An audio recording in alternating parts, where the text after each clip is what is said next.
Easy और सबसे ज्यादा स्कोरिंग सब्जेक्ट होता है, इसी में ही तुम्हारे सबसे ज्यादा मार्क्स आने वाले हैं। बस जरूरत है इस रोड मैप को फॉलो करने की। अगर आपने इस प्लान को फॉलो करा ना, साइंस के अंदर नंबर बिल्कुल नहीं कटने वाले। सो हाय एवरीवन, मेरा नाम है Prashant, mentor of thousands of students, और आज आपकी सबसे बड़ी प्रॉब्लम साइंस का सोल्यूशन लेकर आया हूं। देखो, मैं ना कुछ स्टूडेंट से बात कर रहा था, क्लास 9 के भी क्लास 10 के भी। प्रॉब्लम क्या है ना, साइंस टफ नहीं है, बट तुम्हें साइंस में डर लग रहा है। तुम्हें ऐसा लग रहा है ना कि भैया हम पढ़ तो रहे हैं, बट क्या हमें एग्जाम में वो याद रहेगा? क्या भैया एग्जाम के अंदर कुछ नया पूछा जाएगा? क्या एग्जाम के अंदर सवाल बहुत ज्यादा टफ आ गए तो क्या करेंगे? ये जितनी भी प्रॉब्लम्स है ना, इन सबका सोल्यूशन आज तुम्हें मिल जाएगा। ठीक है, एक एक करके तुम्हें सोल्यूशन दूंगा, और मैं गारंटी से बोल रहा हूं साइंस सबसे इजी सब्जेक्ट है, तुम्हारे सबसे ज्यादा मार्क्स आने वाले हैं। लिख के ले लो, एग्जाम हॉल से जिस दिन तुम बाहर निकलोगे बोलोगे प्रशांत भैया हाँ यार, साइंस के अंदर तो क्या पेपर हुआ है, साइंस में तो सबसे आसान पेपर गया था और सबसे अच्छे मार्क्स आएंगे। ठीक है, अभी बात करते हैं कि साइंस को हम कैसे खत्म कर रहे होंगे अगले 7 दिन के अंदर। देखते हैं, अभी के समय पर दो प्रकार के स्टूडेंट होंगे। पहले ऐसे स्टूडेंट जो कि जस्ट स्टडिंग कर रहे हैं, जस्ट स्टडिंग, और दूसरे ऐसे स्टूडेंट जो कि स्मार्ट स्टडी कर रहे हैं। जस्ट स्टडिंग क्या होता है? जस्ट स्टडिंग समझाता हूं, जो कि सिर्फ पढ़ाई कर रहे हैं। कैसी पढ़ाई कर रहे हैं? ऐसी पढ़ाई कर रहे हैं। ध्यान से देखना मैं क्या बोल रहा हूं।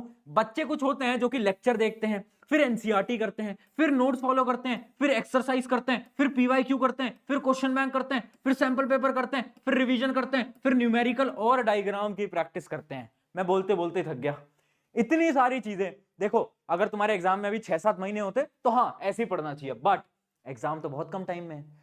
क्या ऐसे अब हमें पढ़ाई करनी चाहिए? बिल्कुल नहीं, बिल्कुल नहीं। अगर आप अब ऐसे पढ़ाई करोगे, गारंटी से बोलता हूं कभी भी तुम्हारा सिलेबस खत्म नहीं हो पाएगा। दूसरी चीज, अगर साइंस का सिलेबस खत्म हो भी जाता है तो एसएसटी भी पढ़नी है, मैथ भी पढ़नी है, इंग्लिश भी पढ़नी है, हिंदी भी पढ़नी है। वो कब पढ़ोगे? परसेंटेज तो ओवरऑल आती है ना।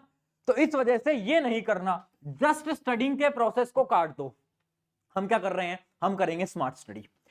अगर तुम्हारा सिलेबस हो गया है, रिवीजन कैसे करना है वो भी बता रहा हूं आगे, और अगर तुम्हारा सिलेबस नहीं हुआ है तो तुम्हें स्मार्ट स्टडी से कैसे पढ़ना है वो भी सुन लो। ठीक है, लास्ट का टाइम है, लास्ट का टाइम। अब सुनना है, एक एक करके पॉइंट्स बताऊंगा। इस रोड मैप को कट करो और एक नए रोड मैप को सुनो, एक नए प्लान को सुनो।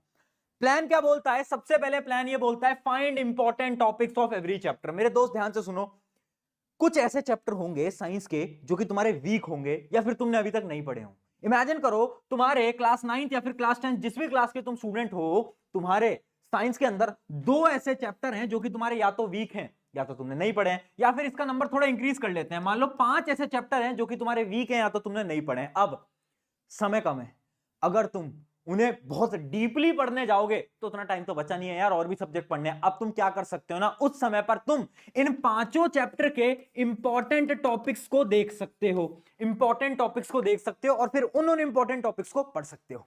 समझ पा रहे हो? अब तुम सवाल पूछोगे भैया इंपॉर्टेंट टॉपिक वो कहां से मिलेंगे, तो तुम्हारे लिए एक नई इंपॉर्टेंट टॉपिक की पीडीएफ बनाई है, क्लास 9 के लिए भी क्लास 10 के लिए भी। नई क्यों बोल रहा हूं? क्योंकि हमने पिछले 10 साल के पेपर्स को एनालाइज करा और उसके बाद नए इंपॉर्टेंट टॉपिक जो कि इस साल पूछे जाने वाले हैं, उनकी मैं आपको लिस्ट भी दिखा देता हूं, आगे उसकी लिस्ट दे भी रखी होगी। जैसे कि ये रही हमारी क्लास 10 की, सिमिलरली क्लास 9 की भी है, डिस्क्रिप्शन में आपको मिल जाएगी। क्लास 10 की आप देख सकते हो, जैसे हमने लिख रखा है यहाँ पर, पहले चैप्टर जो है केमिकल रिएक्शन इक्वेशन, उसके अंदर बैलेंसिंग पे एक एमसीक्यू आ सकता है, टाइप ऑफ रिएक्शन में स्पेशली डिकंपोजिशन में आ सकता है, colour change activities redox reaction. Similarly chapter 2 में क्या आ सकता है, चैप्टर 3 में क्या पूछा जा सकता है, सब कुछ 80 से 90% सवाल इन्हीं इंपॉर्टेंट टॉपिक से आएंगे। हर बार यही होता है। ठीक है, और पिछले 10 साल के पेपर को एनालाइज करा है और एक नई पीडीएफ बनाई है, ये बिल्कुल लेटेस्ट है, क्लास 9 की भी क्लास 10 की भी, तो डाउनलोड कर लेना। अब जितने भी आपके वीक टॉपिक्स है ना, उनको क्या करो, उनके सारे इंपॉर्टेंट टॉपिक्स को देख लो। जैसे इमेजिन करो आपका ये पहला जो चैप्टर है मेटल नॉन मेटल, ये आपका वीक है। अब क्या करो, इनके सारे के सारे इंपॉर्टेंट टॉपिक देख लो, अब पढ़ाई करना शुरू करो। अब तुम पूछोगे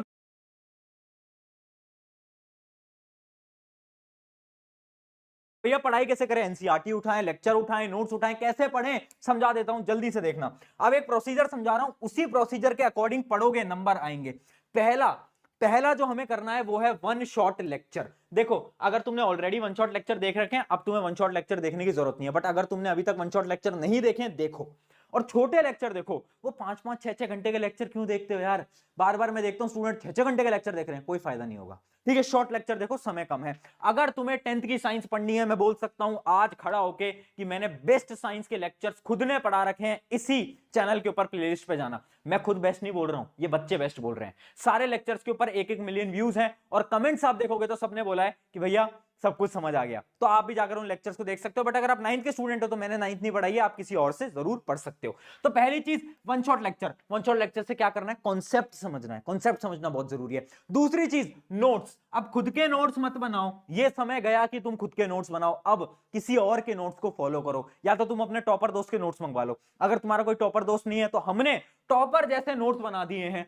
अब एक सरप्राइज ये है क्लास 9th वालों के लिए कि हमने क्लास 9th के भी नोट्स बना दिए हैं। क्लास 10th के तो ऑलरेडी बेस्ट नोट्स हमने बना ही रखे थे, लिंक डिस्क्रिप्शन में। साथ साथ में क्लास 9th के भी हमने नोट्स बना दिए हैं। वो नोट्स भी मैं एक बार आपको फटाफट से दिखा देता हूं। जैसे कि हमारे फिजिक्स का मोशन चैप्टर के नोट्स हैं, आप देख सकते हो। बड़ा ही डायग्रामेटिक वे में हमने बड़े ही प्यार से इसको भी बना दिया है, जितने भी इंपॉर्टेंट पॉइंट्स हैं। और देखो क्लास 9 के जो नोट्स हैं उनको हमने बहुत छोटा रखा है, क्योंकि मुझे पता है बहुत सारे क्लास 9 के बच्चे जिन्होंने अभी तक पढ़ना भी शुरू नहीं करा है, तो उनके लिए हमने बिल्कुल छोटे छोटे नोट्स बनाए। और अगर तुम क्लास 10th के हो तो वो तो हमने इंडिया के बेस्ट नोट बना ही रखे हैं, तुम्हें पता ही है ऑलरेडी। मैं आपको दिखा भी देता हूं, जैसे इलेक्ट्रिसिटी के ये रहे नोट्स, सारे इंपॉर्टेंट पॉइंट्स, इंपॉर्टेंट क्वेश्चन, सब कुछ हमने कवर कर रखा है। करना क्या है, लेक्चर देखा वन शॉट, किस लिए, कॉन्सेप्ट बिल्ड करने के लिए। उसके बाद रिवीजन के लिए क्या करना है, रिवीजन के लिए नोट्स उठाए और फटाफट से पढ़ना शुरू करा। याद रखना लेक्चर का काम है सिर्फ और सिर्फ कॉन्सेप्ट समझना, आपको लिखना नहीं है। लेक्चर्स के साथ साथ नोट्स नहीं बनाने, आपको कॉन्सेप्ट समझना है। नोट से क्या करोगे आप, ये वाले नोट्स उठाए, रिवीजन करा फटाफट से। ये हो गए हमारे 2 स्टेप। अगले में बढ़ते हैं। अब भैया क्वेश्चन प्रैक्टिस कहां से करें, तो देखो क्वेश्चन प्रैक्टिस के लिए सिंपल सी बात बता रहा हूं, कोई बुक मत उठाओ, अब कोई बुक नहीं लेनी। अब क्या करना है तुम्हें, सिंपल सी बात है, एनसीईआरटी की एक्सरसाइज करो। क्योंकि आप मानो ना मानो क्लास 9th या क्लास 10 दोनों में 60% पेपर एनसीईआरटी से आता है, 60% पेपर, ये आपको पता होना चाहिए। एनसीईआरटी एक्सरसाइजेस के सेम क्वेश्चन उठ के आते हैं आपके पेपर के अंदर, तो वो करो। और उसके बाद इंपॉर्टेंट क्वेश्चन करो, स्पेशली प्रीवियस ईयर के जितने भी इंपॉर्टेंट सवाल हैं वो आप कर सकते हो। अगर आप क्लास 10th के स्टूडेंट हो तो